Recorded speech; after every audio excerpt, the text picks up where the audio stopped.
Hello, everyone. Welcome to Photographer Profile.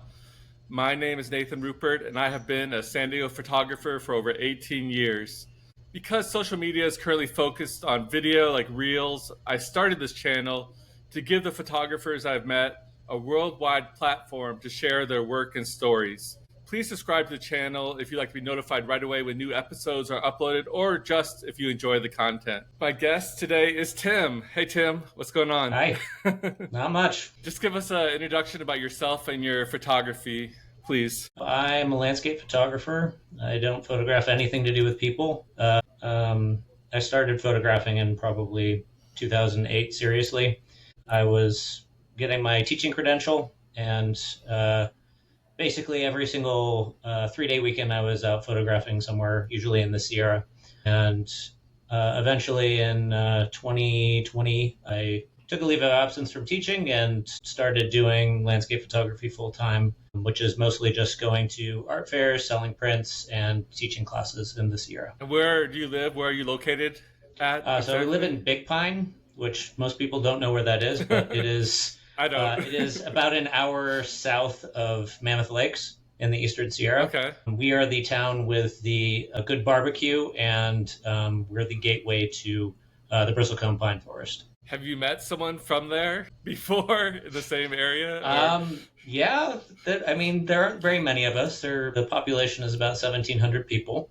I know people in town. We lived in Mammoth Lakes for a number of years, but then moved down, get away from the snow after the 22-23 winter, where the mountain got 700 inches of snow.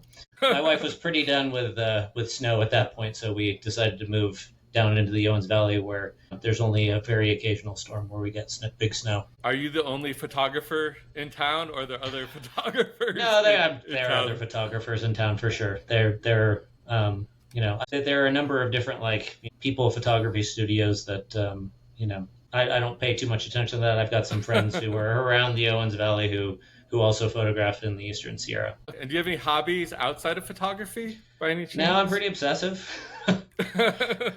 I guess I play a little bit of music, but most of it's around hiking and nature stuff and, photographing it. And how did you get into photography to begin with? My brother started doing photography. He's 5 years older than me, and he started doing photography. And, he let me try out his camera a little bit. Right when DSLRs started converting more people over into digital, I got to play with his camera a little bit, and I liked it. And then my wife was going on an international trip, and she wanted a camera to take good photographs. And we kind of started from that. And, I get very obsessed with things, and it was just kind of as much as I could get out there, I was out there. And you would consider yourself a full-time professional, like photography is your career, your main job? Yes, it's my main source of income at this point. It's teaching and prints. And what really excites you to go out there and shoot, to do landscape? It's changed over the years. When I was first starting, it was, standard. I want to go there for sunrise, sunset, and get some nice clouds that are in a wide angle landscape. But more recently, I've kind of been focusing on smaller scenes. And there's so much out there in nature, and nature has unlimited strangeness to photograph. I like to go out there and find these strange subjects, and then kind of I don't really travel too much for landscape photography, which is, it's pretty typical that people like to go to all like Patagonia and all these great landscape locations. I tend to stick pretty closely to the Eastern Sierra. I like exploring more places and then catching it in good light. Do you have a favorite place that you've traveled to? so Ancient bristlecone pine forest, for sure. That's an easy answer. Exactly? It's in the White Mountains to the east of the Sierra. The reason that they can get as old as they do is because they're in the rain shadow of the Sierra. They grow very, very, very slowly. Like a little sapling that tall with 5 needles can be years old. Something up to your waist could be 50 years old. Wow, that's incredible. And what is the best piece of photography advice you've received, or life advice in general? I'd say photography is about light. More than anything is the simplest advice that you can get as a photographer. It's not about the subject, it's about the light. If you find a good subject that you'd like to photograph, then learn how to light it properly. wait for the light to be good. And how do you feel about AI in photography? Have you thought about that, the big buzzword of last year? Yeah, Or it's all over social media at this point, and you get all these people who are like, "Oh, this is amazing," and it's clearly AI. I can look at most of the stuff that's landscape photography related is like, yeah, there's like 5 different lighting sources here, and a rainbow and a cumulonimbus cloud, and the moon is rising, and it's a 500 millimeter moon, and it's in the background. So it I think AI has just kind of like people overload it with like all the stimulating things that people love in landscape photography. Rainbow and lightning is really nice, but does every single landscape photography scene need that? I don't think so. What I feel about nature through my lens is much more exciting than typing something into a prompt. I mean, it makes it difficult for you guys as landscape photographers. People don't believe what you shoot is Yeah, real. Oh, they added that rainbow, or yeah, that moon wasn't there. yeah. You know, it's kind It's of common. sad a little bit. Yeah, there's a moon right behind me, and a lunar eclipse behind me. That is, I waited for the right lunar eclipse where the moon was rising right as it was eclipsed. It's much more fun. And then there's combining, foregrounds and backgrounds at different types of a day and stuff Yeah, like that. So yeah. there's so much manipulation that could go on that people have a hard time believing stuff is real sometimes. People are, at least in the landscape photography community, are kind of going towards, like, in contests anyway, towards raw verification and stuff like that. Oh, that's Just good. to kind of Yeah. kind of remove the doubt. If this is actually real, then show me the raw file. Do you enter Yeah, competitions? the basically the only one I still enter is the Natural Landscape Photography Awards, Okay. which has a bunch of rules about you can't remove whole elements, and you can't like stretch the mountains to make them seem bigger because you were shooting it at like 14 millimeter and the mountains are tiny, so like you stretch them all up to make it more impactful. I find it to be much more satisfying and kind of in my wheelhouse to stick to natural landscape and not just like go for everything using all of the post-production techniques that could make something more impactful. And what do you want to happen to your photos when you die, when you're no longer here? Have you ever thought about that? I was just having a conversation with my wife about that. Oh, It's like, really? Wow. Okay. if you fall off a cliff, I'm probably not going to do anything with your photographs. And I asked her to reconsider that, because yeah, I really like getting out there and making photographs, but my end goal is always the print. I love making my own prints, and part of that is going to art fairs week after week and trying to sell them to people and keeping it accessible, but also trying to make enough money to live. True. So I'm Have you ever hoping some made people still have it up on their walls when after I die. Have you ever made a book of your photos Not before? yet. I have a number of projects percolating, and I'm hoping that I can make some kind of cohesive project book, probably around bristlecone pines or trees in general in the Sierra. That would be nice. I know people are all about videos and audiobooks, but I'm sure there's people out there that still appreciate a decent photography book. Yeah. If you could take a portrait of any celebrity, alive or dead, who would you pick? I don't know. That one's tough for me. I have photographed people as a favor, but I always tell people, like, hire someone who photographs people. I'm not your guy. I've got lenses that could work for it, but, it's not my thing. Yeah. So, yeah, I celebrity, yeah, it's hard to come up with anyone off the top of my head. Like, maybe Ansel Adams, but that's such a stock answer. That's fine. You don't have to have an answer. That's part of the fun of the questions, just to catch you off guard and see what you think.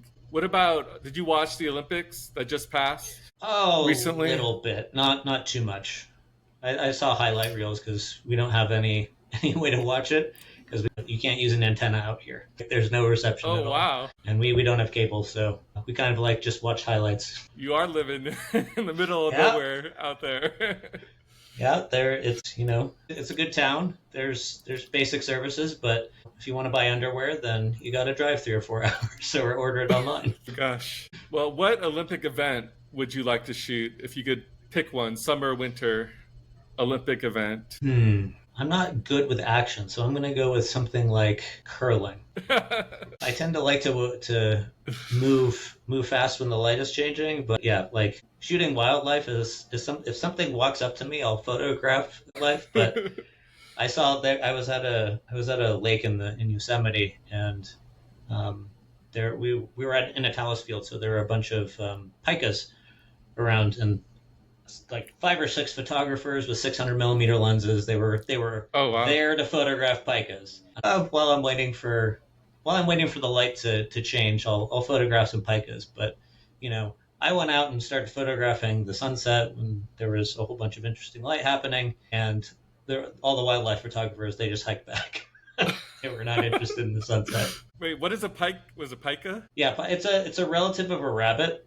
They look like overgrown mice, and Okay. anywhere in the Sierra, they tend to be above 10,000 feet, and they'll kind of shout at you and squeak at you whenever you go by their talus field, and they're very well adapted for cold weather. They don't hibernate. They Interesting. collect hay during the summer months and bring it into their little nest, and they eat that during the winter. They're fun little animals to photograph. Well, I'll Google an image of one and put it in the edit of this video so everybody can Excellent. see what it looks like. Okay, so you sent me some of your photos ahead of time. Let's go ahead and take a Hmm. look at those. I'll go ahead and share my screen. Sure, Do you see that? I can. All right, yeah, just go ahead and give us the background and story of this particular photo here. So this is called White Fang Ghost. Most people wouldn't be able to name it. It's kind of near Convict Lake, near Mammoth Lakes. But I've been photographing it for years and years and years, and it never kind of came together. It never felt quite right. It was one of those mornings where the sun rises and there's enough clouds where the sun kind of plays hide and seek. The decisive moment where this light just painted like across it, but not at the top of the peak. This stood above all the other photographs, thousands of photographs of white fang that I'd taken in the past that were. It just felt kind of right to me. Snow, the dusting of snow coming together with the light, it felt right to me finally. The low level clouds, the light and dark areas, it really is magnificent in this photo here. Thank you. We'll take a look at the next one. Okay, tell us about this shot. Explosion of color on this Yeah, one. so this was the G5 solar storm that happened on May 10th this year. This year is all kind of astrophotography events with the total solar eclipse and the annular eclipse, and the aurora came to us. My wife and I were planning a trip to go to Canada or somewhere to see the aurora because of the peak of the solar cycle, but then it just came to us. This juniper, it's up in the White Mountains east of the Sierra. I know this tree very well. I've photographed it in lots of different conditions, and again, it never quite felt right. And when I knew the solar storm was hitting and aurora was going to be there, I knew that I was going to be photographing this tree. I went up there, and there aren't too many compositions that work for this tree. Fortunately, this one, it was working facing towards north. The aurora was right there in the background and kind of reflecting down. How long of exposure was this? Did you use a filter? What is kind of your technique when shooting this So kind of shot? it is 2 photographs blended together. One is a very long exposure. It was like 4 minutes for the Wow, exposure for the 4 minutes. ground. I also took a faster exposure for the stars and the clouds. The sky is one exposure. It was probably on the order of 20 seconds to get the stars frozen, and the clouds were moving past me quickly, and this was where it formed that nice little arch over the top. Right after that photograph, I did the 4-minute exposure to get a clean image of the tree and the ground. And when you do both those separate exposures, you keep your Mhm. tripod in the same Oh yeah, exact exact same spot. position. Yeah. So this is basically one right after the other. I consider it a blend and not a composite because it was just one after the other. I was just kind of blending 2 images because of the limits of physics and the camera. Yeah. So yeah, it is. I consider it to be a very similar technique to kind of like, merging together multiple exposures to kind of be able to extend the dynamic range. I desaturated this by probably minus 40 in Lightroom. Oh wow. Because it is too much for my taste. I'm not a very saturated person. And then even what Lightroom was giving me was too much. So I kind of brought it way down. And yeah, the color The color is about right for what people see because it's oxygen high in the atmosphere that gives that kind of pinkish reddish color. Um, I love the color of this one. It's great. You didn't have to travel anywhere to yeah, get it. it's right there. An art fair the next day. I was very tired. Okay, let's take a look at the next one. Very different photo from the previous. This is one of those subjects that jumps out at me because it is so bizarre. I'm pretty sure it's a tamarack. It might be pine. I think it's a tamarack pine. It was just growing out of this little pothole. I knew that people looking at this would be like, "What am I looking at here? Is that tree growing up and it's kind of growing out of the face of the rock?" It is flat against the rock. It's got a slope to it, but it's pretty flat. Photoshop manipulation. No, it's a little tiny tree. It's probably like 4 feet tall. It's in this beautiful red granite in Yosemite. If you look at, you can see how it tried to grow up immediately, kind of like out of the bed of moss, but it doesn't have a lot of soil to work with, so it's growing really slowly. And every single winter, because it's at 7,000 feet, it gets a fair amount of snowpack on it. So whatever progress it makes growing upwards, it gets smushed by snow. So it just keeps trying to grow up, making no progress, gosh. and then just kind of growing flat up against the rock. And it's been doing this easily for hundreds of years. So yeah, I feel bad for a tree. You made me feel bad for a tree. It's doing okay. It's as long as it's got enough light to photosynthesize, it's good. But it is a weird little tree. This was out in the Yosemite wilderness. I went out to it in a number of different lighting situations, and the blue hour was what I landed on without any direct light. Okay. We'll go to the next one. Another tree, but very different perspective. Mm-hmm. This is an ancient bristlegum pine. They grow so strangely, and every single one of them is an individual. I found this like really gnarled patch on this lone tree. I played with a lot of different compositions to kind of like drill down on what was necessary, because there were a lot of twists and turns, but this is probably my fourth or fifth different look at this little section of that tree. I felt like the curves and the balance and the lighting and the dark edges and the warm reflected light on that wood worked really well. And a lot of people, they think that landscape photography is flowers in the foreground, mountains in the background, nice sunset light. But this was shot at 450 millimeter, just trying to get in close on this section of tree, because in the bristle cones there are all kinds of signs around saying like, please stay on the trail. These trees grow very slowly, and when you go off the trail, you're stepping on the next generation that you're not noticing.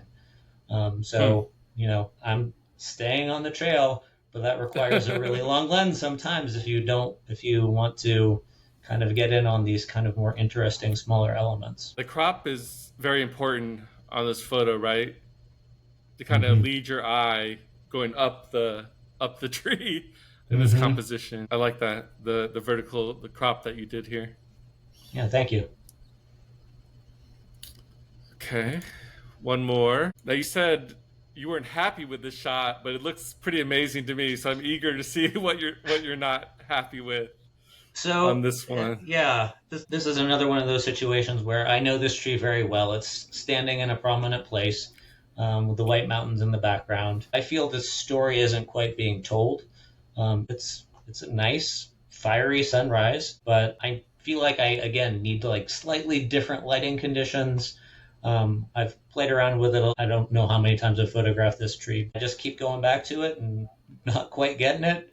And the search will continue because I feel like the light needs to be, it probably needs to be a sunset where the light is coming through some clouds. Because if I want to highlight the tree, then I need the sun to be fairly high in the sky, because in the Eastern Sierra, the sun dips behind the Sierra pretty early. It's just one of those subjects where like I want to do this tree justice and didn't quite it didn't quite hit for me. The only thing I can say is maybe there is missing a little bit of some kind of foreground. There are a little bit of rocks there. Maybe if you got lower and made those rocks more an integral part of the foreground, that might be a little better composition. Yeah, I don't it's know. hard because it's I've tried going up close to it. This is about 200 millimeters. I'm probably 100 meters away from the tree, on a kind of higher bit of ground so that I could see the mountains in the background. Oh Um, yeah. I've tried going up to the tree, and yeah, it is a hard one trying to figure out what to do with it. But I think it's about the light more than anything. I still think it looks good. I think if you posted this on Instagram, it'd probably still get a couple hundred likes. It's not bad for Yeah, sure. yeah. Okay, I think that's it in terms of images. Okay, Couple more questions sure. before we wrap things up. Do you have a dream shot that you haven't taken yet in your mind out there? Well, ever since I moved to Big Pine, I've been spending a lot of time in the bristlecone pine forest, and there are only so many different ways you can really present a bristlecone. Like you can get a nice lone tree, occasionally. They're difficult to photograph. If you're at a wider angle, it tends to be a more of a forest scene, and you kind of have to organize the elements a little bit. Really kind of showcasing how the wood and some living tissue, some of the needles that are coming in, like a kind of tighter shot. That I still haven't found the right tree to kind of do that. Okay. That is on my list, and I've been searching for, I don't know, 10 years, and I've got so many photographs of bristlecones that just didn't quite make it. So kind of showing the life and the death and the way they kind of sacrifice, large portions of the tree as they die so that some part of the tree can stay alive. Like that is a goal for me. I'm sure there's a lot more forest to explore. I don't know how big, how many acres It's it is. big, and there are a number of places where they exist. Like obviously the closest one to me, it's like a 40-minute drive from town to get there. But on Telescope Peak in Death Valley, they're in Great Basin National Park. There are a lot of different places they are. So I might have to cast a wider net and just, I can keep going to the one near me, but I should probably go and try and find some other forests to see if I can find the candidate I'm looking for. What would you say is your best accomplishment so far in photography, such as being published or doing the art walk or art shows or just the image got an award? What would you say is your best accomplishment that Hmm. you've had so far? In terms of social proof, I think having my own gallery and setting up all the lighting was a really fun project, because I'm all about the print, and I have to make some compromises in my art booth at art Yeah. fairs, because I have to make sure that glass isn't getting damaged, and I have to be able to fit it in my car and stuff like that. So I make some compromises in my booth where I can't show all framed matted pieces, which is the way I prefer to show my prints. And having the gallery and lighting it properly, that was probably I feel like is my greatest, in terms of what I want to do. That is I think my greatest accomplishment. How far is your galleries in the town where you're Yeah, at? it's in Close to you? Bishop. Mhm. A Bishop. Okay. Yeah, it's about 15 minutes north of me. Oh, great. Yeah. Yeah, We can add the website to the description of the video if you want to send that yeah, to me sounds great. Yeah. as well. Any weird or wild stories being out there in nature? Something unexpected happens, or you see something that you still don't know what you saw?